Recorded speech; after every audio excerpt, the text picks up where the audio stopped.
So look at the energy of your life. The energy of the foods that we eat, the shows that we watch, the places that you accumulate, the friends that you have, the people that find fault with what you're doing. Look at all of the way, even a simple little thing like feng shui, which is a Chinese form of how you arrange the furniture in your. It's so cool. But I've got a lady who works with me over in Maui, and every time I go away, she'll come back and she'll have this thing moved over here and this thing over there, and I'll say, but I like this here. This is where I shave. No. The feng shui of that isn't quite right, and you don't want to have a red next to you. I just listen to her. My place is one of the most pleasant and beautiful places. Of course, having it on the ocean has a lot to do with it as well. But I believe that energy is in everything. Change the energy of your life and reconnect to the energy of spirit. Spiritual energy is healing energy. And also the way that we talk to ourselves. How do you talk to yourself? If you think, here's one of my favorite quotes, the creative source in your life. Here it is right here, this creative source. This source reacts to your belief in shortages with a fulfillment of your belief. If you believe there's shortages out there and you can't attract them into your life. Now this is a source that is unlimited abundance. It just is a constant state of creating. It's always creating, okay? So it doesn't know anything about shortages. If you come to this source with a belief that there are shortages in terms of your life, it will fulfill your belief. If you believe that you can't be healed, that it's just impossible for you to be healed, if you believe you can't be happy, if you believe that you have to be miserable, if you believe that you can't attract the right person, if you've got something that you want to fund, some project that you want to fund, and you can't get it funded, and you come to this source with a belief in shortages, it will fulfill your belief. It only knows how to be. Remember what I said earlier. You are at one with this, and you are also at one with all of its principles. And you have to contemplate yourself as connected to, in harmony with, in rapport with this.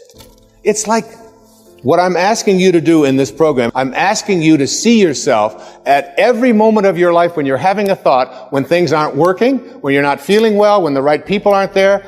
You could say something to yourself. I heard people say this, I tell people always, think from the end. Think from the end. So I was talking to a man one day down where I work out in the gym, and I said to him, he's been sick, he's got nose running, he's got, Snoopy's running out of his nose, he's got, it's disgusting.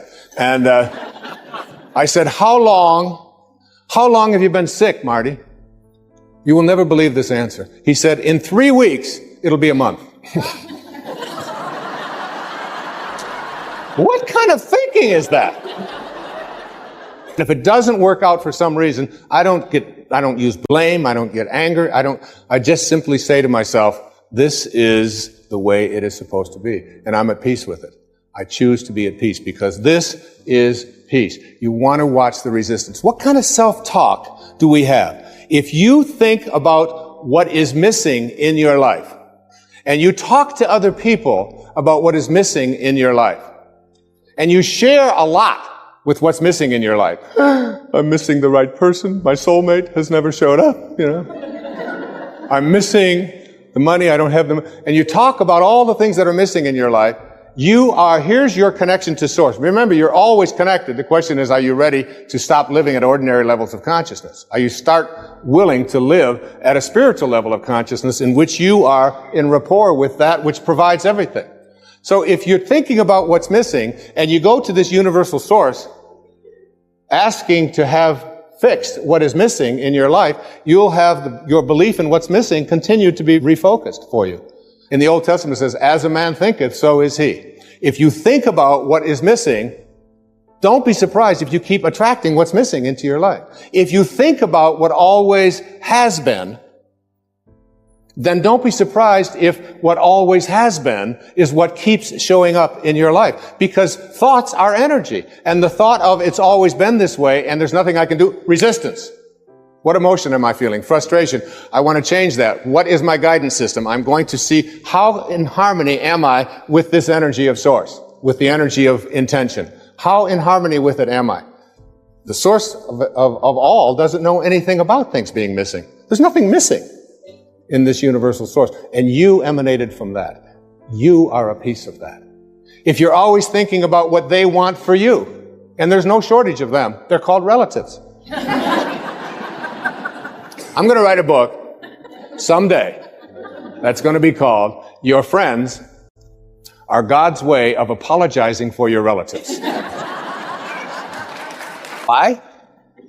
Because, by the way, I gave this same talk to your relatives and they applauded even louder. Okay? Because a friend is someone before whom you can think aloud. A friend is not someone who makes demands on you and tells you what you should be doing or what you shouldn't be doing. There are very often, because we believe that we're related to people, we have talk, and then what happens with us is that we start talking to other people about what they want for us. And we despise what they want for us. We get angry at them for even wanting that for us, and then we get surprised when what they want for us keeps showing up. See, self-actualizing people, Abraham Maslow once said, the difference between self-actualizing people, the highest functioning people, and everybody else is that self-actualizing people must be what they can be. Self-actualizing people must be what they can be. What can you be? What can you be? And it's something I'd like to suggest to you when I talk about you can't give away what you don't have. That whatever it is that you are giving away, in the way of being offended or being an appreciator. And by the way, appreciation versus depreciation is the highest form of energy that you can have to your thoughts. In other words, every time you have a thought of depreciation, you have weakened yourself in some form. Any kind of a thought of depreciation. Whereas if you can shift a thought of depreciation into one of appreciation, even for that which you have been conditioned to believe deserves to be depreciated, if you can figure out a way to change and alter your thoughts, then you move into a higher energy. But more than moving into a stronger and a higher energy with appreciation, is that you move into a level of consciousness called synchronicity, in which you start to negotiate the presence of energy to serve as an attractor pattern. And that what I'm speaking about, solid energy as the lowest form of energy, and spiritual energy as the highest and the fastest form of energy, and that spiritual energy, the energy of love, the energy of cheerfulness, the energy of kindness, the energy of peace, when this energy is brought to the presence of the energy in which you have problems, lower energy, that these problems dissolve, they can't survive any more than darkness can survive in the first face of light, then there is some kind of a gap that you have to negotiate between the world of problem energy and the world of higher energy. But what you have to look at here, when I say you can't give away what you don't have, is to ask yourself, if I can't give away what I don't have, it means that I am giving away what I do have. And because it's the only thing I can give away. I have to have it to give it away.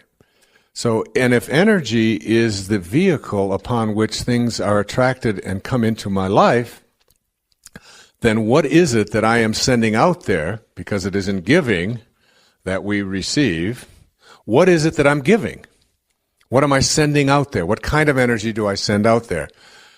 And begin to look at that as the rationale and the explanation and the reasoning behind what is showing up in your life. That it really has nothing to do with what's going on outside of you in other people, and in other events, and in what other people are saying or doing, or circumstances of your life. As much as we like to use that as an explanation and a rationale for it, that in fact, if you can change around your thinking to ask yourself, why do I keep attracting what it is that I'm attracting into my life, and what can I do to attract something different into my life? these things that we're calling attractor energies, that possibly, just possibly, I might be able to come to a place where I recognize that everything that's going on in my life, everything, I take responsibility for. And if I continue to attract the wrong people, or scarcity instead of abundance, or illness instead of health, or unhappiness rather than happiness, or fear rather than faith. And again, I always go back to that very famous prayer of St. Francis, where there is doubt, let me bring faith. Where there is despair, hope. Where there is darkness, light. Where there is sadness, joy. Where there is hatred, love. And if I can find a way to rid myself of those, just the thoughts, that I might possibly open myself up to a new idea, a mind that is open to everything, is one in which I say that I have been responsible for attracting all of these things into my life, and now I'm going to work at it for a given period of time of attracting something different into my life. I'm going to go with new attractor patterns of energy. I'm just going to go with it and see if I can make that shift begin to take place.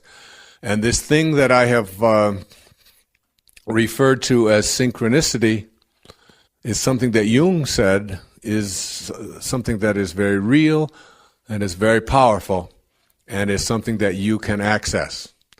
Which means that as you reach a faster energy yourself, you see, if everything is energy and nothing happens until something moves and everything is moving, then you yourself are just a great big bundle of energy. You are just vibrating. And if you are a bundle of energy, if you buy this idea that your hand and your feet and your eyes and your entire body is really nothing more than a series of very, very tiny subatomic particles all moving together very fast with spaces between them, and you see that and you can get that, then you recognize that there's got to be a frequency at which you are vibrating. It's got to be vibrating at some frequency. And if you can also accept the idea that if I could move to a faster and a higher, more spiritual energy, that I will literally change the vibration at which I am vibrating, then it begins with the thoughts. It begins with how I am processing and thinking thoughts, that I can absolutely get to a place where I can start to radiate out different kinds of energy.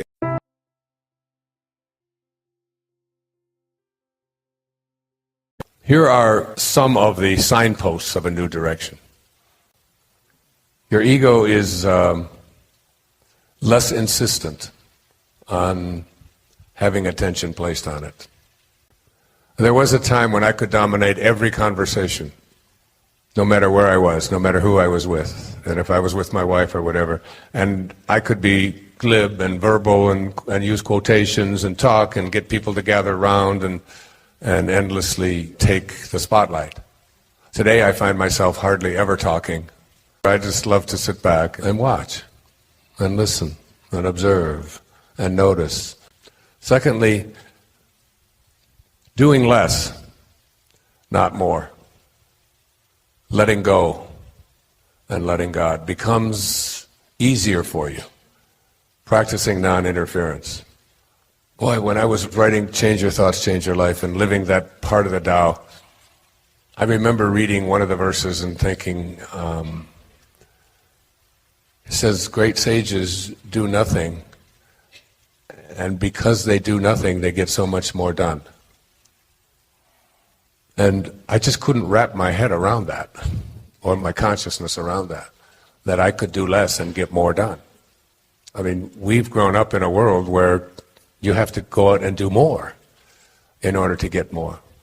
It says in the Tao, great sages accomplish great things by thinking small rather than thinking big. That a journey of 1,000 miles begins with a single step. And the great sage just thinks of the single step and where they are.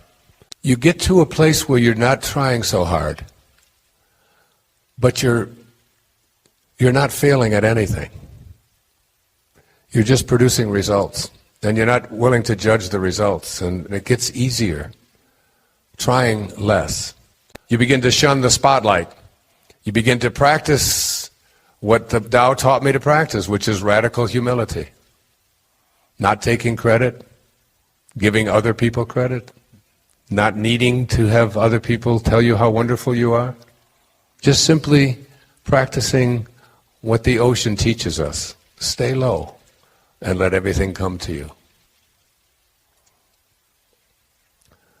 Unity begins to replace separation. Conflict then is eliminated. Remember, the mind at war with itself can never know God. Because knowing God means knowing oneness. And oneness means nothing to be in conflict with. You cannot be in conflict when you have oneness. There's only one. And we begin to see ourselves as connected to everything. Now, also on this voyage of two, and I just have to speak a few moments about this, it is what I call the fall. Virtually every spiritual advance that I've ever made in my life has been preceded by a fall of some kind or another. And I think you can expect a fall. And when you're in one, when you're in a low point, when you're struggling, the Tao says that built into all misfortune is good fortune. And built into all good fortune is misfortune. So that when you're in a place of misfortune, low, your relationship isn't working, the finances aren't coming, the news about your body, the medical diagnosis, things aren't the way you want them to be, all of the falls. Elizabeth Kubler-Ross had a wonderful quote. She said, if you shield the mountain from the windstorms, you'll never see the beauty of the carvings. So the idea really isn't to try to eliminate the storms of your life. The idea is to learn how to sing in the rain, how to dance in the storms, and be willing to go into the storm. And the final thing about this journey back, I talked about it in the film, it's called the quantum moments. And these are moments in our lives that really shift us, and they almost always come after a fall. So you have the fall, that as you have one of these falls, what you are doing is you are generating energy to propel yourself over the bar. If you remember in the film, I spoke about the night that I had one of the most shameful nights of my life, when I required my wife and our 5 little children, we had 5 children in 8 years, and they had closed the bar at the restaurant because someone the night before had served someone underage, and they wouldn't give me a beer with my meal. And I made everybody in the family be inconvenienced and get up and go to another restaurant because I was upset because I couldn't have my beer. Now that's a jerk. That's shameful behavior. It's hard for me to even admit it, but I'm better than I used to be. Now I'd only make them go 2 blocks instead of 3. No, I wouldn't do that. I wouldn't do that. And that morning, after that fall provided me with the energy. I began to think about myself. And what was I doing? How long has it been, Wayne, since you've gone without having a beer in the evening? I couldn't think of a day in the previous 2 decades. And what are you doing making your wife, who's had 5 children with you in 8 years, move? And you know what it means to move little children like that? You know, with all of the things that you have to take and put them in the cars and the seat belts and all of that, and none of it mattered to me. But that fall allowed me probably to be alive today. Because if I would have kept drinking the way I was, I wouldn't be alive today. It was going to kill me, because alcohol's like sugar. I mean, it's loaded with sugar, by the way. So these falls, when you have one, start looking for the energy and start seeing what it can bring to you as you move back.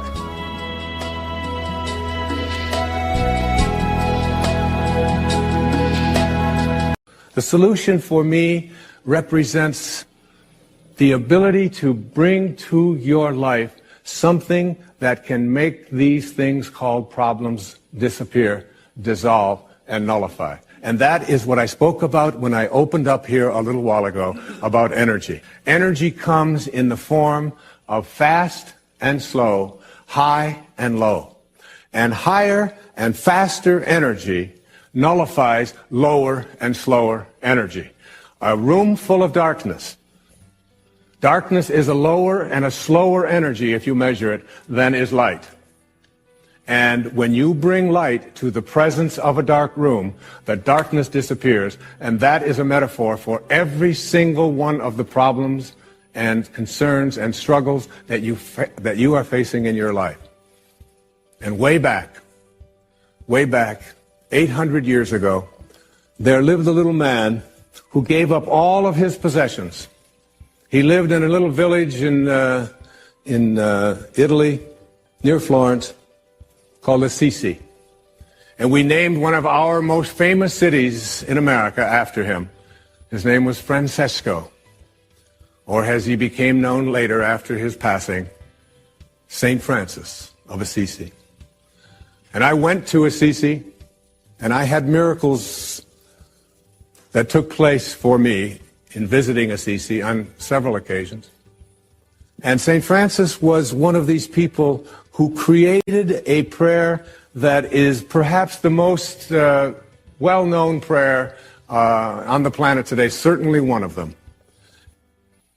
How can I become an instrument of thy peace?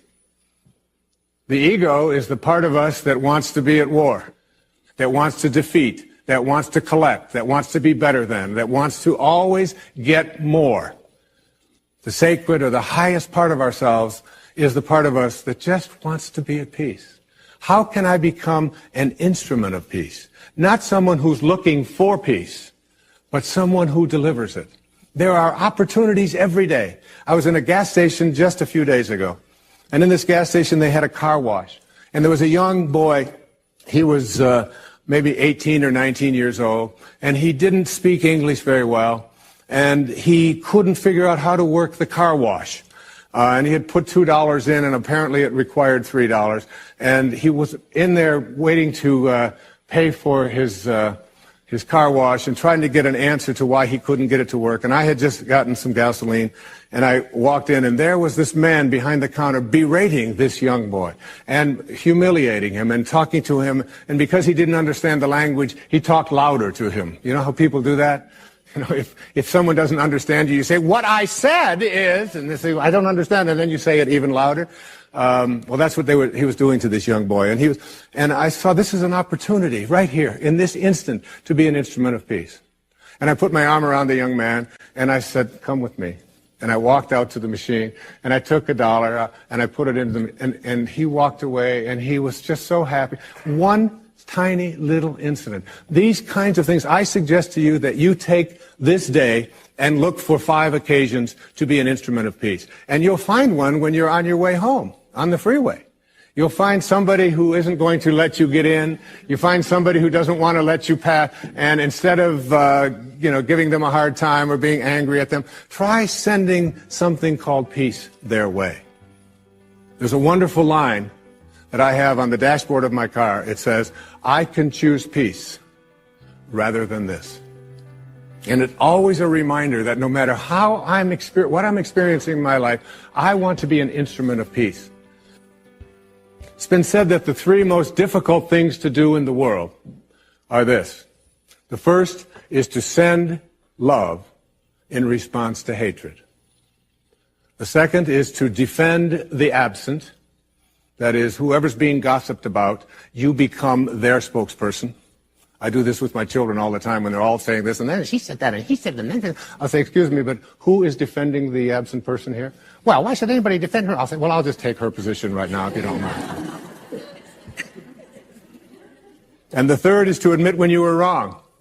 And it doesn't mean necessarily to say, I just made a mistake. It means to say, I have been making the wrong kinds of choices in my life with my mind. I've been putting my attention on what I don't want. on what others want for me, on what the world ought to be, on what it used to be, and I can't understand why it just keeps showing up, what I don't want, what others want for me, what I despise.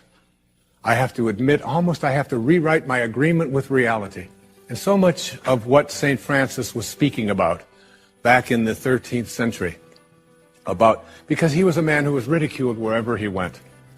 And he was just out there trying to teach people to bring the solution, spiritual solution to your problems. If hatred is existing in your world, that's an energy field. It's a lower and a slow energy than the energy of love. If you can bring love to the presence of that hatred, it will be nullified just as if you were bringing light to darkness. But for most of us, what we do when we see hatred is we respond in kind to that hatred.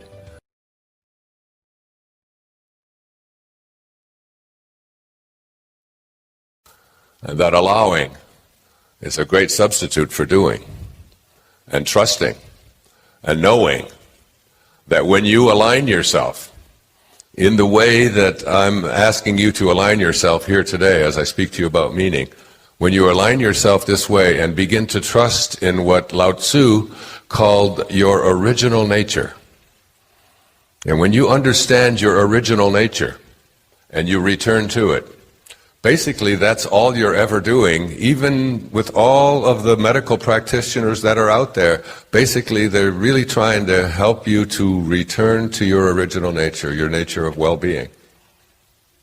There's not a doctor on this planet that can heal anybody, and they will all tell you that the body is the hero. It is not any medicines or any surgeries or anything out there that is what's doing it. That healing is this most magical thing. It's like the wind, you know. It's just, you can't get a hold of it, you can't see it, you can't touch it, you can't grasp it, and all you can do is just watch the results, watch the effects of it. You cut your hand, and it bleeds, and you just watch it. And all of a sudden, things start happening inside of your body, and red blood cells head towards that direction, and white blood cells start doing this, and all kinds of things begin happening, not just there, but in your heart, and in your lymph system, and in your elimination system, and then your neurological system. It all starts working together, and it starts sending things to it, and such a scab forms, and then the scab dries up, and then there's a scar, and then things start. Nobody's done anything. What is there to do? It's part of the magic of allowing, of just getting out of the way and not trying to do too much interfering. Yeah, if there's something in there that you have to take out, you take it out gently, but you don't fill yourself with chemicals and things that the body is going to just have to process and have difficulty with as well. This is from Abraham Heschel in a wonderful book called Man is Not Alone. I loved it. He said, life is not meaningful unless it is serving an end beyond itself, unless it is of value to someone else. That you'll never find meaning through your ego. Life is not meaningful unless it is serving an end beyond itself, unless it is of value to someone else. And secondly, this is from Albert Schweitzer, everyone's hero. The one possible way of giving meaning to your existence is that of raising your natural relation to the world to a spiritual one. In other words, you have to return to spirit if you're going to find meaning. This is from Emmanuel. Our mind doesn't know the way. Our heart has already been there. And our soul never left. Welcome home. Isn't that good? Our mind doesn't know the way, our heart has already been there, and our soul never left. And this is what I wrote. Having arrived home, each breath we take is an expression of our life's purpose. We no longer struggle to win, to gain the approval of others, to meet expectations others had for us, to acquire, to achieve, to hoard, or to fulfill someone else's idea of our dharma. We let go of conflict, certainty, being right, fighting, dominating, vanquishing, and feeling superior. All of this ego stuff loses its power and attraction when we arrive home where meaning and purpose welcome us. We are home. From our home is where we began. You got to know that that's our home. That was our beginning. Ambition, all the way away from our home to take on a false self, a reverse, and all of the signs of coming back, returning home. And now we're home. And this is where meaning begins to be the dominant force in your life. It begins to be the all. And those around you or in your life and those you encounter who would try to take you away from your meaning no longer even become obstacles to you. They become, in the Tao it says, a good man is a bad man's teacher, and a bad man is a good man's job. They become your job. They no longer become someone who annoys you and finds fault with you. If they do find fault with you, you're immune to it. As Maslow used to say, learn these two things and you're self-actualized. Become independent of the good opinion of other people and detach yourself from outcome.